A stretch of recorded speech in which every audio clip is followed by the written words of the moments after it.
I'm 82 years old, and I need to tell you something. Something I wish someone had shaken me and told me decades ago. Everything you think you know about success is completely wrong. People used to admire my life. They said I was responsible, disciplined, successful. I had the job title, the steady income, the reputation. I was the man who did it right. But here's the truth no one saw. While I was building my career, I was quietly destroying my family. Not with anger, not with cruelty, but with absence. I didn't abandon them all at once. I disappeared slowly, one late night at a time, one missed moment justified as necessary, one promise postponed until things calmed down. And they never did. I told myself I was doing this for them, that long hours meant love, that sacrifice today would buy happiness tomorrow. That was the lie. I'm running out of time now. Not the poetic kind, the real kind. The kind where you look around and realize the people you worked for learned how to live without you. I achieved everything I said I wanted. The success looks impressive on paper, but at 82, it feels empty in my hands. Because success doesn't laugh with you at the dinner table. It doesn't wait by the window. It doesn't forgive you just because you meant well. There is a cost to choosing work over people, a cost you don't feel when you're young and busy, a cost that shows up quietly years later when the house is silent and the phone doesn't ring. By the time I understood what I had traded away, the deal was already done. I can't undo it. I can only tell you the truth. But before I tell you what happened, before I tell you exactly how it all slipped away, you need to understand how easily I convinced myself I was doing the right thing. In 1983, I was 31 years old. That was the year the mistake began. Quietly, innocently, disguised as ambition. I had just accepted a new role at work. Bigger salary, bigger responsibility, the kind of opportunity you're told not to refuse. My wife, Mary, stood in the doorway as I adjusted my tie that first morning. She smiled, a little tired but proud. "This is good for us," she said, and I nodded, believing it completely. We had 2 children then. Emily was 4, curious, talkative, always asking questions. Daniel was barely 1, still learning how to stand without falling. I told myself this was the hard part, that once I proved myself, things would ease up, that all the missed dinners and late nights were temporary. That was the story I clung to. At first, everyone was patient. Mary packed my lunches and slipped small notes inside. "Drive safe. We love you." Sometimes I'd read them between meetings and feel a tightness in my chest, then push it away. When I came home late, Emily would already be asleep. Mary would whisper, "She asked for you." I'd kiss my daughter's forehead and tell myself she wouldn't remember. I missed Emily's first day of school. Mary took photos and left one on the kitchen counter. Emily standing stiffly with a backpack too big for her shoulders, smiling like she was waiting for approval. "I know you're busy," Mary said gently that night. "We'll celebrate this weekend." I missed Daniel's first steps too. Mary described them over the phone while I sat in my car outside the office, engine idling, watching the building lights glow. I promised I'd make it up to them. A vacation later, more time soon. Once we were financially secure, everything would be better. I believed that lie with all my heart. and that belief made it easy to ignore the small warnings, the tired smiles, the quiet disappointment, the moments that passed without me. That's the lie I told myself for 30 years. The years didn't collapse all at once. They slipped away quietly, one missed moment at a time. 1995. Emily was 7 years old. She had her first school play. She'd been practicing her lines for weeks, reciting them at the dinner table while I skimmed reports and checked my watch. I promised her I'd be there. I even wrote it on my calendar. That afternoon, a meeting ran long, then another. I told myself I'd still make it. I didn't. When I finally got home, the house was dark. Emily was asleep on the couch, still wearing part of her costume. A paper crown rested crooked on her head. Mary gently lifted her and carried her to bed. She kept looking at the door, Mary said. She thought you'd walk in any second. I said I was sorry. I said next time would be different. 1998. Daniel was 10. His soccer team made it to the championship game. He taped the schedule to the refrigerator and circled the date in red marker. "Promise?" he asked. "I promise," I said. That morning, a client called. Urgent. Always urgent. I arrived at the field just as parents were folding up chairs. Daniel sat on the grass, pulling at his shoelaces, jersey streaked with dirt. He looked up, saw me, and nodded. "We lost," he said. Not angry, just tired. In the car, he didn't talk. He stared out the window while I explained why I couldn't come. I told him I'd make it up to him. He didn't answer. 2001. Emily was 13. That was the year she stopped inviting me. I found a drawing weeks later stuffed into a drawer in my office. A stick figure family standing in front of a house. 3 figures. Mary, Emily, Daniel. I wasn't there. I laughed it off when I showed Mary. "Kids," I said. She didn't laugh. 2005. Daniel was 16. He had a school dance. Mary asked if I could drive him and take photos. "I can't tonight," I said, without even looking up. "That's okay," Daniel replied. Not disappointed, not surprised, relieved. That's when I should have noticed the shift. They stopped waiting, stopped reminding, stopped expecting. Mary's face changed over the years. The softness in her eyes hardened into something like distance. She went to events alone, made decisions without me, learned how to manage life without asking where I was. I kept telling myself the same things. Just a few more years, once this project ends, after the next promotion. I broke my promises carefully, repeatedly, so often that they stopped sounding like promises at all. And the worst part? I didn't feel like a bad man. I felt busy, necessary, important. By the time I noticed the silence growing around me, it already felt normal. That's how the damage was done, not with one terrible choice, but with hundreds of small ones I never thought I'd have to pay for.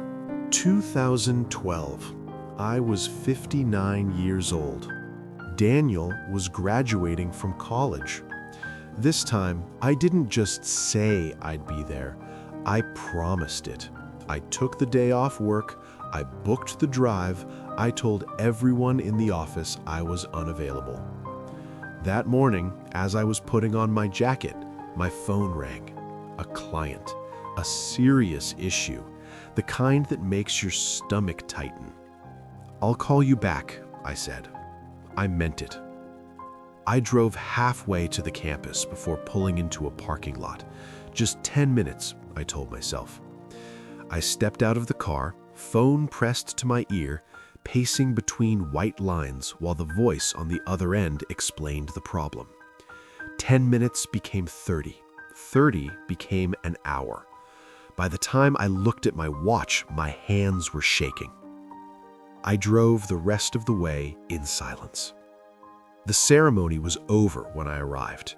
Families spilled out onto the lawn, laughing, hugging, taking photos. Parents clutched programs and flowers. Cameras flashed.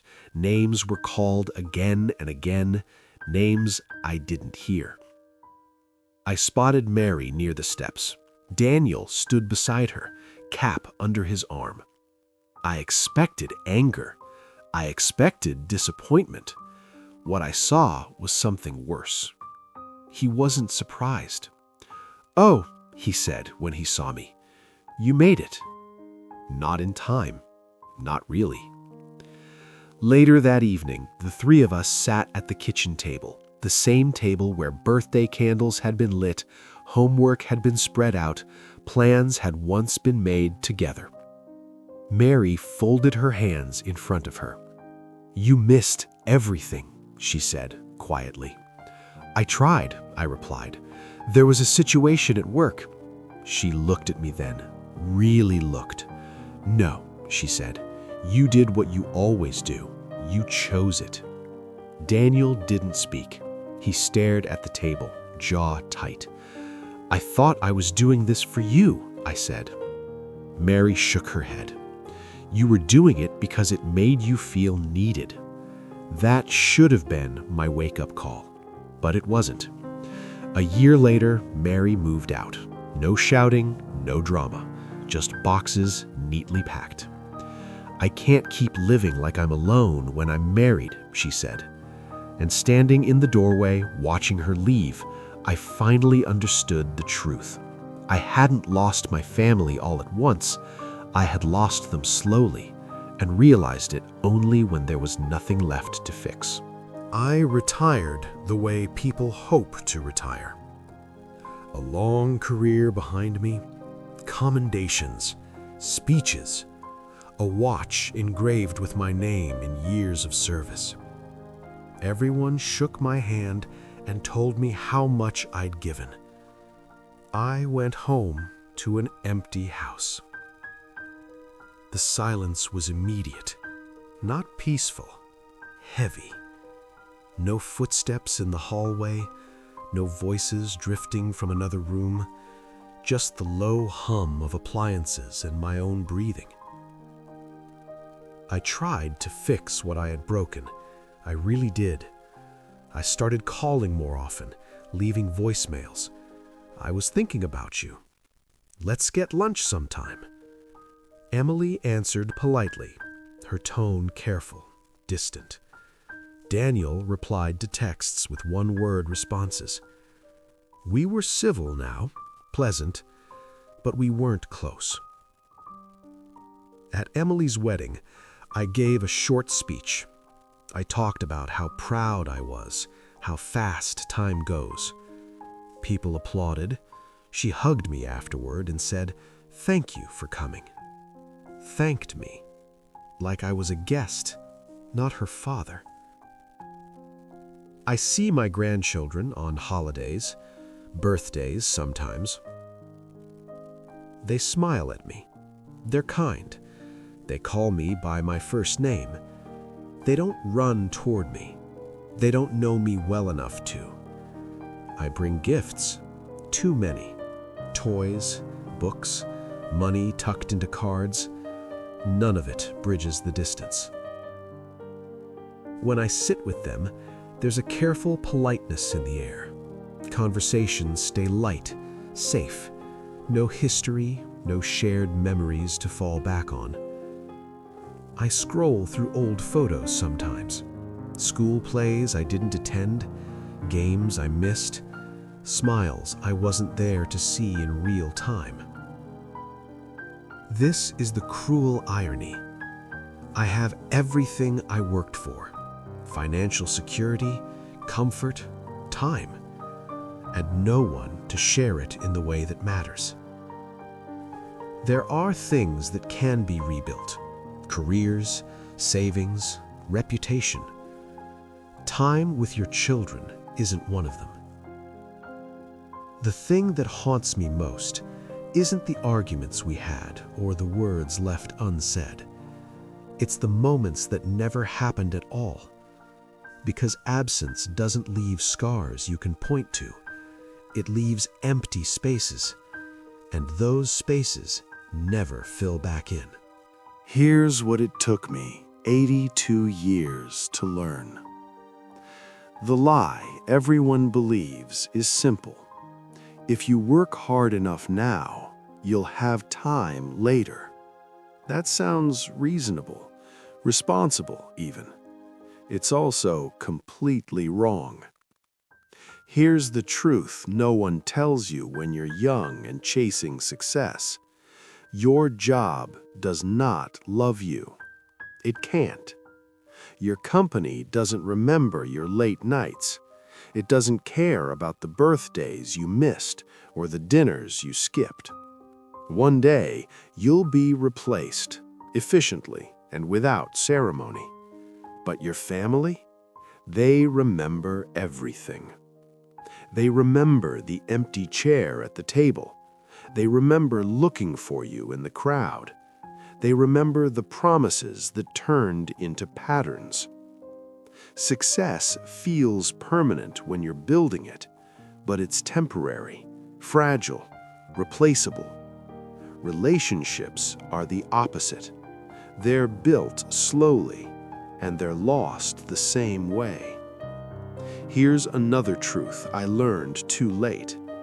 Presence matters more than provision. Children don't need everything. They need you.